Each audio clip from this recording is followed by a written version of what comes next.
Hello. Welcome to the very first of my Tool Time Tuesdays. Every Tuesday in the month, we will be joining a group of other crafty friends who will be sharing how they use a specific tool for that month, mostly for using it for scrapbooking. In the month of January, we are doing templates. Now, templates can be interpreted in a lot of different ways. For the purposes that I'm using it, it's going to be using the Simple Stories page template, which come in several different designs. This is the one I'm using. Pardon the glare. I just wanted to show you what the packaging looks like this. There are several different layouts. They're specifically made, I believe, for 12 by 12 size.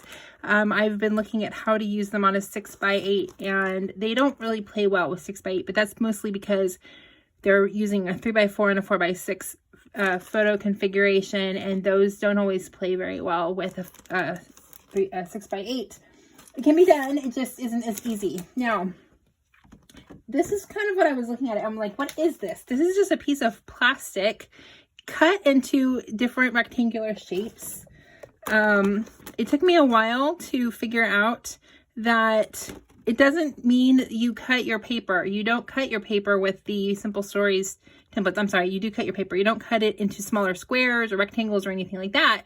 You cut one large shape, and then you lay your already cut photos onto the top of that template to help you get the layout for where to put your photos. And I was like, this is crazy. I don't do grids. I don't do evenly spaced photos. This is not my typical thing.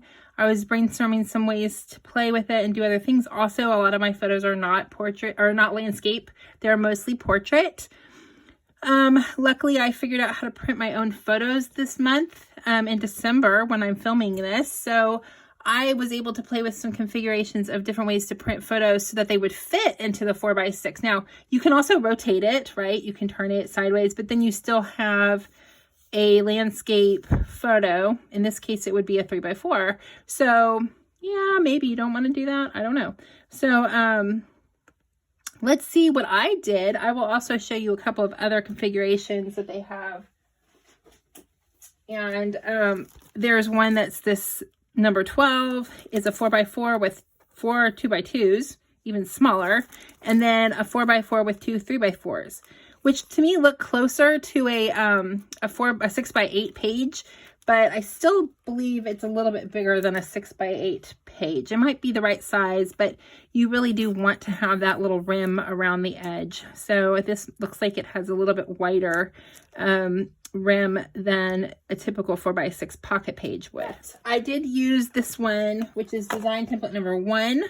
And what I figured out was, you just cut your paper to the size of this background paper size, which I didn't measure. I actually cut mine a little bigger because I was using this paper with the candy canes, and I wanted, the candy canes are kind of big. They're a big design printed on here, so I wanted it to be able to come through, and I thought maybe if I cut it a little bigger, I could space my photos out a little bit more so that I had some more room for those large candy canes in the background. Use this as your to measure.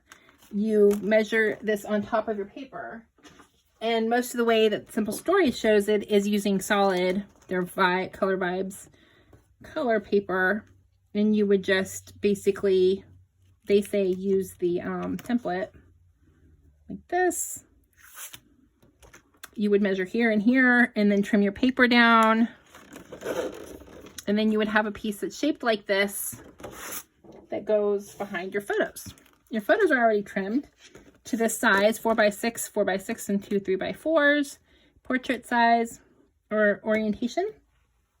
Now what I did was, I didn't have photos that were a lot of landscape, so I actually rotated my layout, and I didn't rotate my layout. I rotated my template so that I would have my photos going up and down and then to landscape. And it just worked out that I was able to print two of my photos in landscape so that I could, let's get it up, so that they could fit in this layout. I like the candy canes. I think they worked pretty well. And then what's funny is the page pieces, Simple Stories uses as a, or they promote, is this page pieces, which are larger. It's a larger title. It's some ephemera. And on the back of that packaging, it says great for using with the templates for quick and easy layouts. And look, that just happens to be, well, actually, I think those might be square. They look almost like this one. But I was like, oh, how cute. It looks just like mine, except I'm not using the solid because I don't have any of the solid on me, and I wanted to use this pretty star paper because I love stars. This is such a cute collection, this Baking Spirit Sprite collection. Okay, so since I had these pieces are big. These are bigger ephemera pieces, and they work really well together. There's usually a title and a kind of bigger ephemera, and it just works with this layout. Makes it super fast and super easy. Okay, so I won't make you watch me stick everything down, but I wanted to talk about, not only did I do this, I created a little cluster in here in the corner using just a little flare that I have from Scrap Happy Studios. 2 pieces of that ephemera that are bigger. The other ephemera from just like their bits and pieces is going to be a smaller collection, smaller bits and pieces of ephemera. So these are a nice size.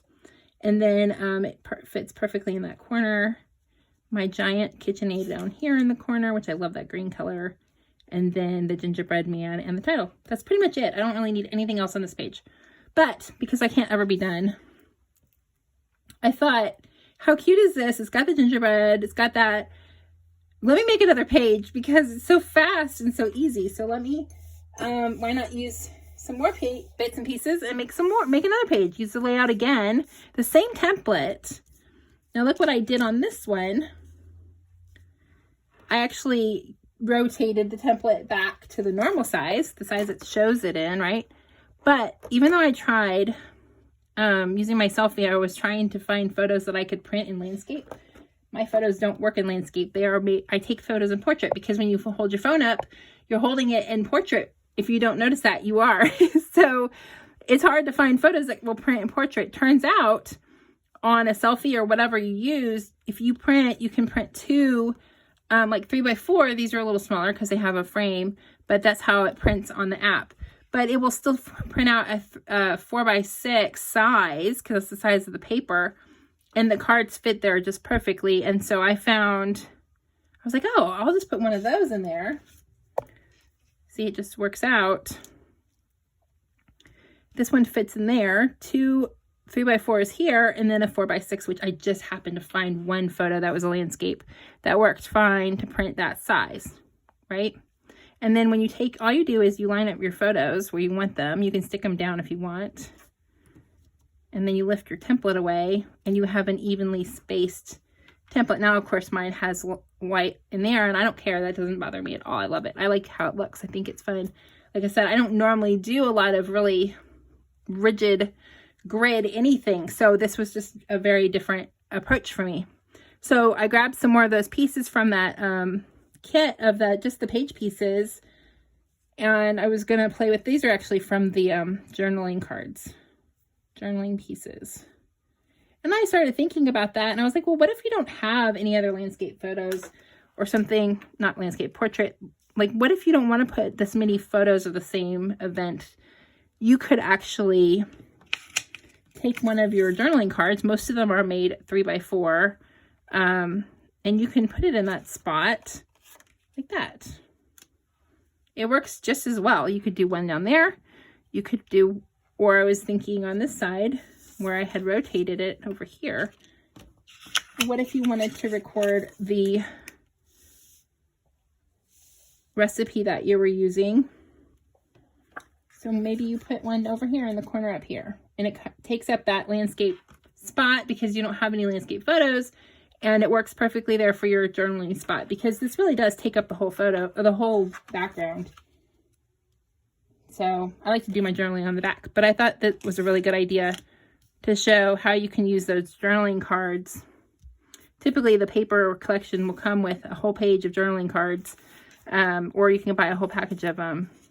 Also, this one had a little spot here for a little bit of journaling. I'm going to put my flags up here in the corner, and I was thinking I would use some of my chipboard pieces. There's this little piping bag, which I thought was super cute, and I didn't feel like it needed a really big title because we already have this one, and it's a two-page spread. I might stick the stars down, but that's pretty much it as far as that goes. I didn't want to really add too many more gingerbread because we made gingerbread, but they were gingerbread ninjas, so it didn't really fit perfectly exactly, but it worked fine for what I wanted to do. So that's pretty much it. I'm going to stick everything down, and I'll do some close-ups at the end, but that's pretty much it. Templates are super, super easy. I love how it came out.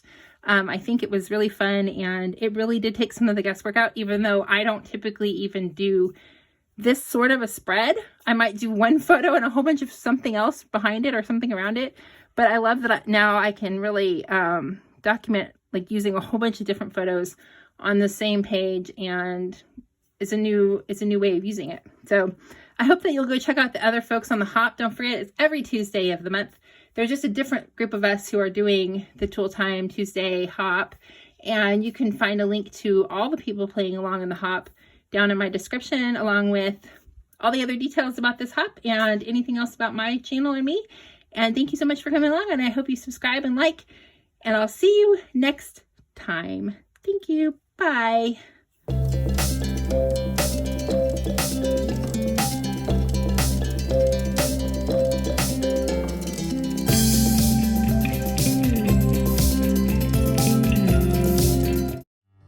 Thanks for stopping by today. I really appreciate all my subscribers. Be sure to ring the notification bell to be notified the next time that I post a video. Give me a thumbs up if you like my video. Drop me a comment and say hi. I love chatting with people. And here's some other videos that you might like. Have a wonderful, creative day.